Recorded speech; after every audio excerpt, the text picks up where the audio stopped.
कहां छुपाकर रख दूं मैं अपने हिस्से की शराफत, जिधर भी देखता हूं उधर बेईमान खड़े हैं।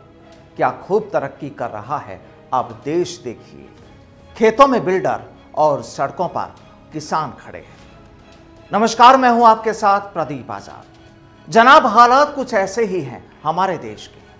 पिछले 1 महीने से ज्यादा का वक्त हो गया इन धरती पुत्रों को इसी धरती पर। सरकार ने जब इनके नाम पर जो कानून बनाए वो इन्हें मंजूर नहीं। सरकार से अब तक 7 दफा इनकी बातचीत हो चुकी है और आखिरकार 4 में से 2 मुद्दों पर आखिरी बैठक यानी 7वीं बैठक में कुछ बात बनी, यानी मामला अभी भी अधूरा है।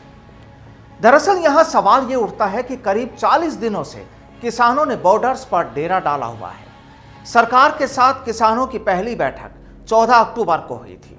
उसके बाद 13 नवंबर को दूसरी बैठक हुई, लेकिन जब कुछ नहीं हुआ, यानी किसानों और सरकार के बीच कोई बात नहीं बनी, तो किसान सड़कों पर उतर आए। और कुल मिलाकर जब 7 बार बात हुई तो आखिरकार 2 मामलों पर सुलह हुई, यानी सहमति बनी। अगर ये बात पहले या दूसरे दौर की बातचीत में ही हो जाती तो क्या किसानों को सड़क पर उतरने की जरूरत होती? जिस तरह से पिछले दिनों देश में सियासत का चक्र घूमा, कांग्रेस सड़कों पर उतरी, तो क्या फिर ऐसी तस्वीर तैयार होती? जाहिर है कि जब सरकार को भी ये लगा कि मामला आसान नहीं, तो फिर उन्हीं नेताओं के बीच वार्ता के दौरान 2 मामले सुलझ गए। सवाल ये कि आखिर सरकार संदेश क्या देना चाहती है? क्या वो किसानों का इम्तिहान ले रही है, जबकि किसान इस बात का साफ तौर पर ऐलान कर चुके हैं कि जब तक उनकी मांगों को नहीं माना जाएगा वो सड़क से नहीं उठेंगे। अब ना उनके पास लोगों की कमी, ना ही रसद की।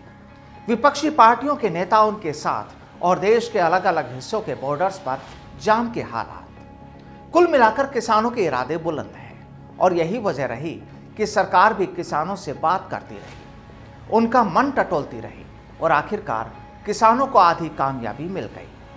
अब सवाल उठता है कि बाकी की 2 मांगों पर क्या होगा? सरकार अब नए साल की शुरुआत में यानी 4 जनवरी को फिर किसानों से मुखातिब होगी। बातचीत का फिर दौर चलेगा और जाहिर है कि जब तक किसान संतुष्ट नहीं हो जाते तब तक उनका यह आंदोलन चलता रहेगा। देश की प्रमुख विपक्षी पार्टी कांग्रेस भी अब किसानों के हक में खुलकर सामने आ चुकी है और कई राज्यों में आगे की प्लानिंग की जा चुकी है।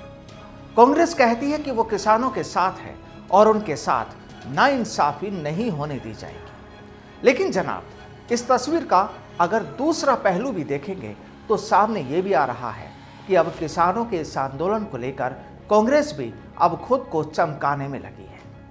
आखिर जब मौका है तो फिर पीछे कौन हटना चाहेगा? और हिंदुस्तान में भी फिलहाल ऐसा ही कुछ हो रहा है। बहरहाल अब इंतजार है 4 जनवरी का। सरकार और किसान नेता फिर आमने सामने होंगे, बात होगी, मुद्दे उठेंगे और उम्मीद की जानी चाहिए कि सरकार और किसानों के बीच ये बैठक आखिरी हो, क्योंकि मानना तो दोनों को ही पड़ेगा। और हकीकत तो ये भी है कि दीवार क्या गिरी किसान के कच्चे मकान की, दीवार क्या गिरी किसान के कच्चे मकान की, नेताओं ने उसके आंगन में रास्ता बना दिया। नमस्कार।